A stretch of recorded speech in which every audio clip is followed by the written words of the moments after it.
that they can move around, but you don't, you want to make sure that people can move freely without having to worry about the dog jumping on them. Isn't that what the time to talk about chewing on the leash? Can we wait a little bit more? That's fine. Ask me next. Okay, that's fine. Because we now have to talk about dogs jumping on other people.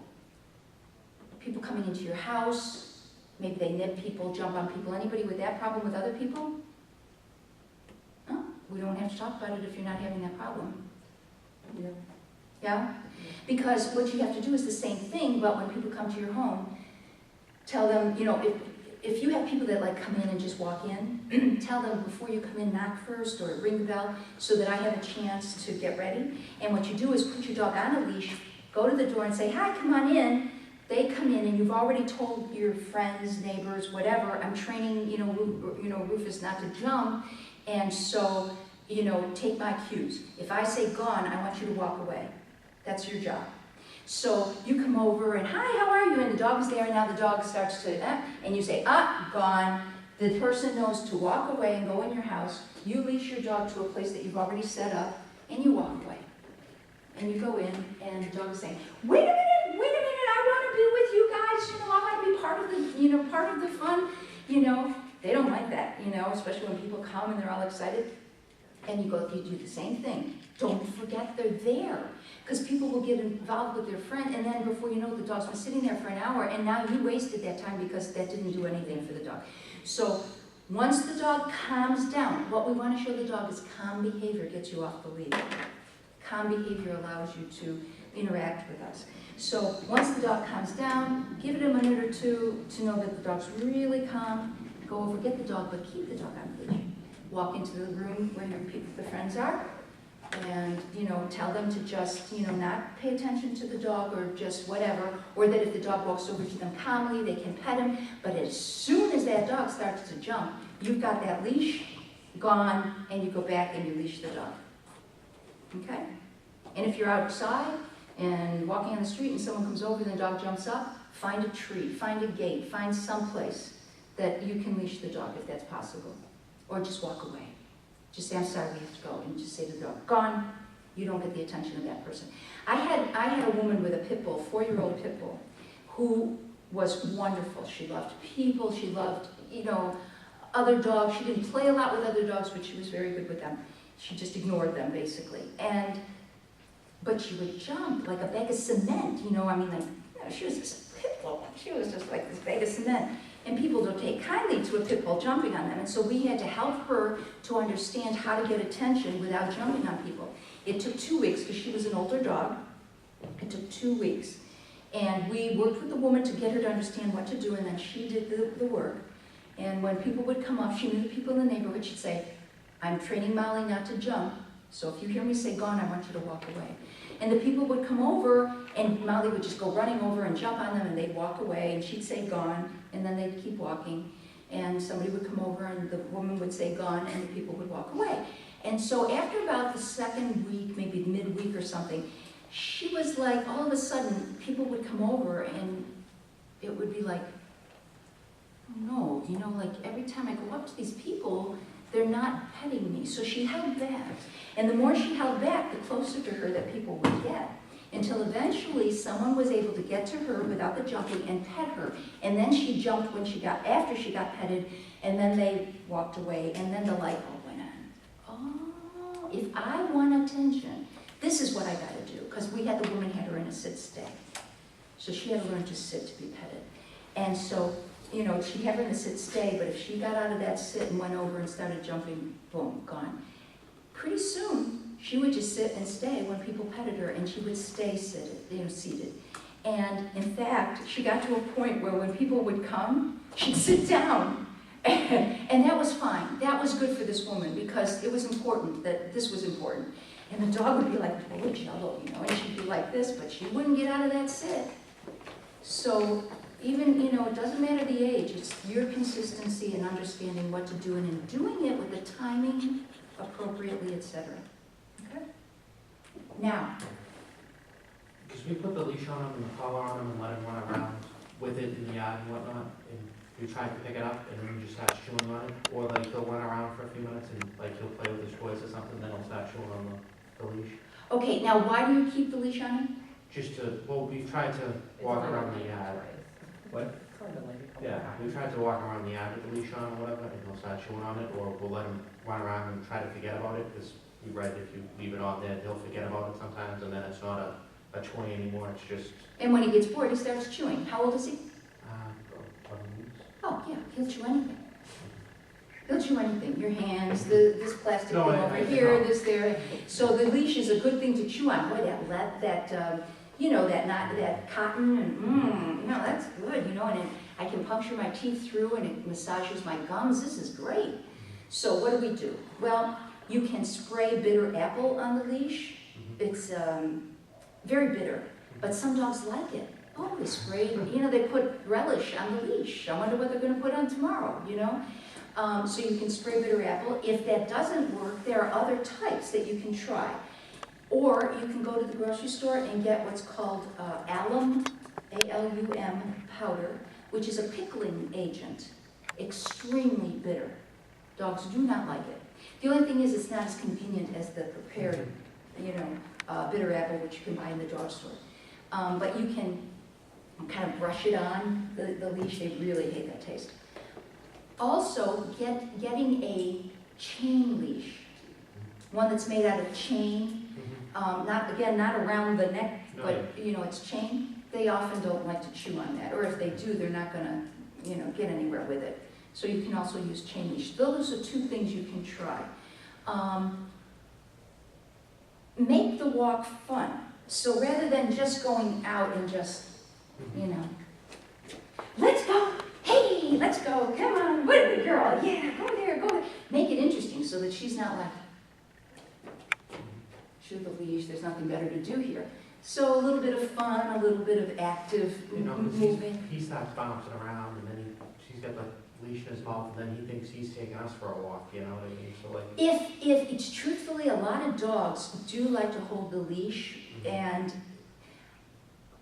I can anthropomorphize and, like a human and say, they just want to be in control and feel like they're the one that's in control. And that may be part of it, but it may not. So, and a lot of dogs do this, and truthfully, if it doesn't bother you and the dog keeps walking, but if the dog is standing there like this and not really walking and just playing with the leash, but some dogs hold the leash while they're walking, but they walk. So it depends. If they're just holding the leash and it doesn't bother you and it doesn't interfere with the walking, I wouldn't worry about it too much. But if it is interfering, then use the bitter apple, use the whatever, the chain leash, the alum powder, whatever, and see how that goes. And also in class, Glenn will see what's going on. And we'll go from there. So those are the first steps, okay? Why wouldn't you tell them to give him something appropriate to chew on and reward him to trade? Okay, because sometimes that blows up in your face. Oh, I do this, and then they give me something better. So sometimes it doesn't work. You have to be real careful with rewards, which is one of the reasons why treat training sometimes for people is a problem, because they end up rewarding the wrong things, and they end up exactly with the behaviors they didn't want without even realizing it. But anyway, aside from that, with very young puppies, that can work, but if I'm out and about, and I have this dog, and the dog's doing all this stuff, I may not have something the dog's particularly interested in. What if I hand him something, he says, no, I like the leash better. Now what do we do? You know what I'm saying? So yes, you're right, you can do that, but sometimes it doesn't work, or the situation doesn't afford it, or the dog doesn't care. It's like the dog gets into somebody's garbage and you're calling him and you're trying to wave a treat at him, and he says, that treat, I'm enjoying this garbage better. So what good is that, But you're right, that's one thing that sometimes people do and can do. we do reward it, well, instead of him like. Not reward, No, if he starts chewing on my finger or something, I'll give him his rope toy or his chew gum or something. We'll give him his chew toy. Great. But he's got like a 10-second attention span, so when you're outside with the leash, by the time you give him something else, he's already moved on to stuff, that's all. Yeah, yeah. Okay, question. So is it a bad habit with the nipping? Somebody kept saying instead of when they're trying to bite your fingers, give them a toy or something to do instead of biting to take the mind off. So we've kind of gotten her where if she's, nipping and wants to play, if you say toy, she'll go to her toy bin, get the toy and bring it back to play. Right. Is that okay? That's Or is that- good if, how old is she? She's 9 months. She's got the certain, like the 6. See, at she's 9 fine. months, you've been doing that for how long about, do you think? A couple weeks. Oh, you've only been doing this a couple weeks? Did Yeah. you just adopt her or? No, but that's what I was. She's 9 months. Yeah, 9 months old, but we've been trying to do that with the, teaching her the toy to go get the toy, so if that way, instead of coming to nip, if we say toy, she'll just go get the toy, bring it over, and then play with her See, but she may be learning nip to get. nip, that the process is nip, you say toy, which indicates, I will play with you, go get the toy. It's possible that we begin to set that thing up.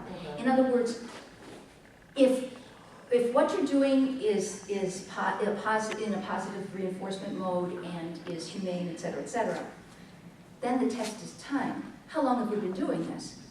Some people say, well, I've been doing it for 6 months. Well, then obviously it's not working, because if you extinguish the behavior, it means the dog doesn't try anymore to nip. Right, Does that make sense? yeah. So let's see, if after a certain amount of time, is the nipping getting less? Yes. Okay, then this may be working. And sometimes she'll come over, instead of nipping, she'll just go, like, as soon as she comes over and stops, as soon as you say, she goes and gets it and comes right back. Okay, so it may be working. Now, the next thing is, how is she going to do with other people when you're out walking her and they don't know to do this and they don't have any toys? Right. So then that's the next thing you've got to think about. Or what might happen is she stops nipping and she generalizes it and she doesn't do it to anybody. I don't know. But that's what you need to be thinking about. So if after a certain amount of time she's still trying this, she's still nipping, then you say, I've managed it better, but I haven't eliminated it. And then you got some kid that comes over and she starts nipping him and the parent says, your dog just bit my kid and I want your house and your boat and your car.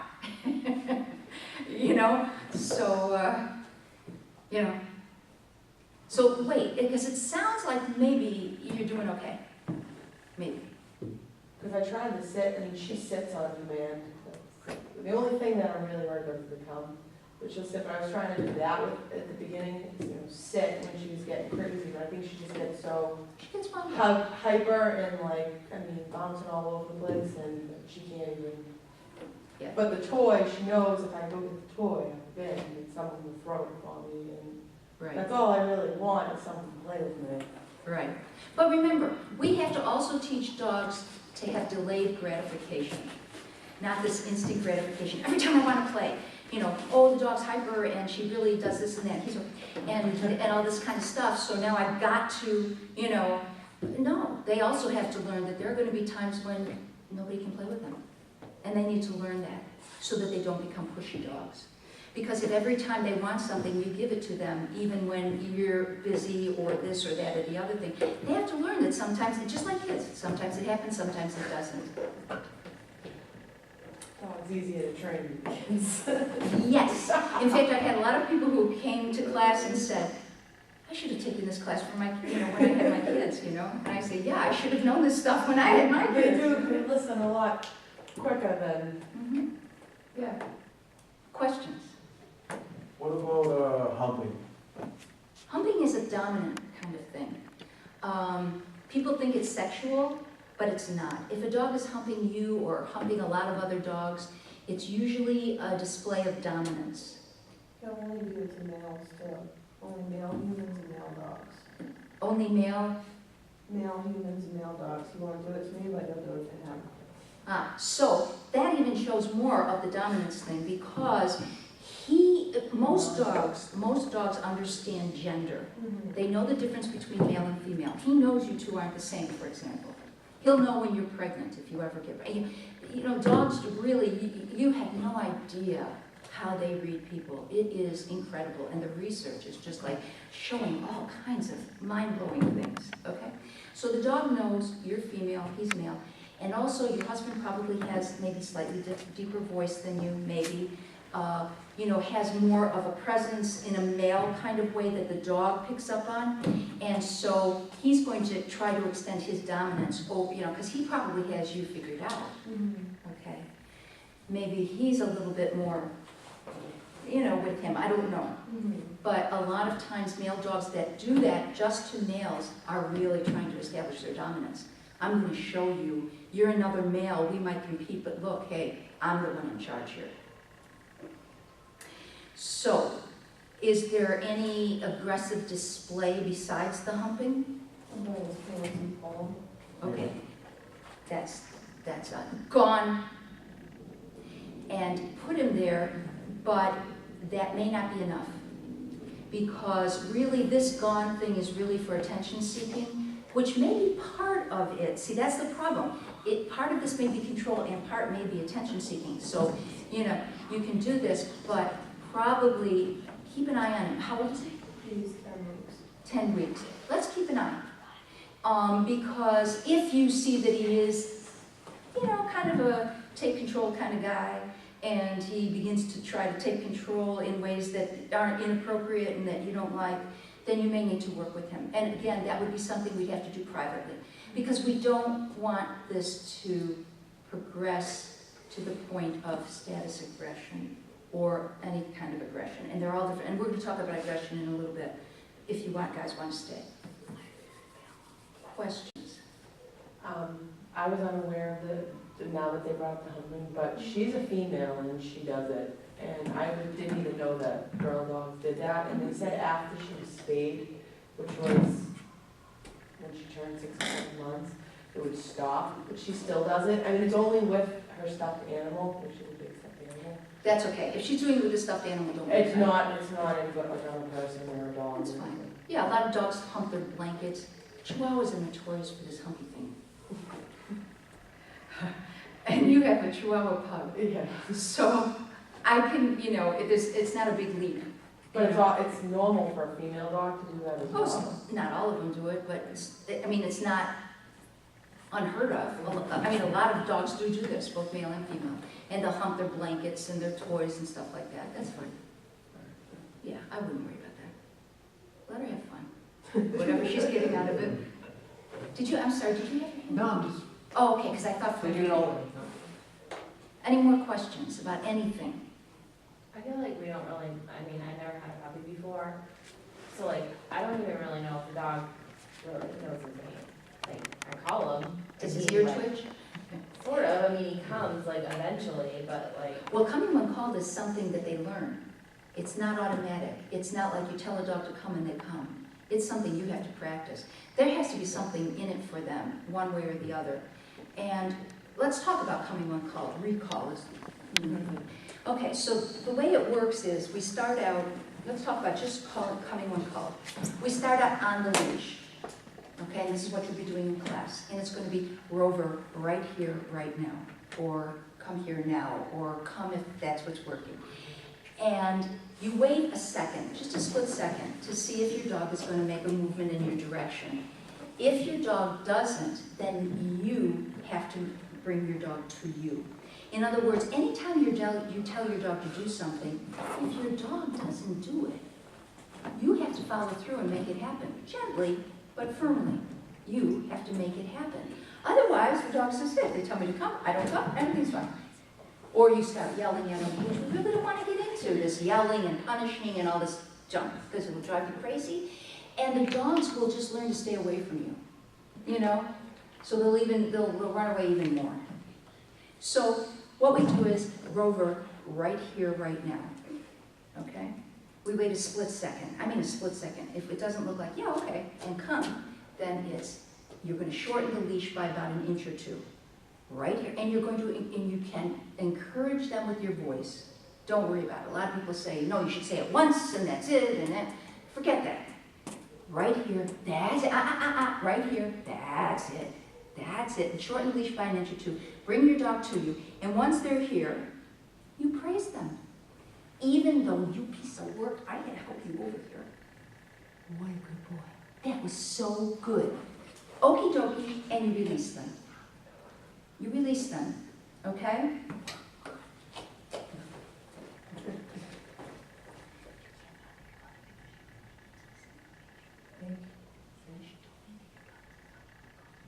Would you like to come up with me and maybe enjoy it there, or would you guys stay here? Well, I didn't know if maybe you were just here and wanted to come up and watch everybody. No? You want to sit down? Okay. I know it gets boring. I know it's getting boring. Remember, when you come in class next time, you're going to be teaching your dog how to come on call. This isn't just for your mother. You have to learn how to do this too. You know, you're going to be the person training the dog. Yeah. Yeah. So you're going to be a dog trainer, so you've got to learn all this stuff. Okay, so the dog is on the leash. We say, Rover, right here, right now, with our parents' voice. Let's call it our parents' voice, that low, slow voice. And if the dog doesn't come, you know, doesn't look like he's going to respond, shorten the leash an inch or two, bring them to you, encourage them with your voice. That's it, that's it. You know, if they start looking like they're going right here, bring them to you. What a good point. Okie dokie, and release them. Okay? So we do that practice. And so you'll do that in the house, in the yard, whatever. Okay? On leash. Because you have to follow through if they don't. Now let's say you're out in the yard and the dog is running around in the yard and you want them to come to you at this stage, right? And your dogs aren't really well trained yet. And you say, Rover, right here, right now. What I'm telling you is, once you use this voice, you have made a commitment. If you aren't going to follow through because you're too tired or you can't follow through, then don't use this voice. That's what I'm telling you. Do not use this voice if you know that you're not going to follow through. If they don't do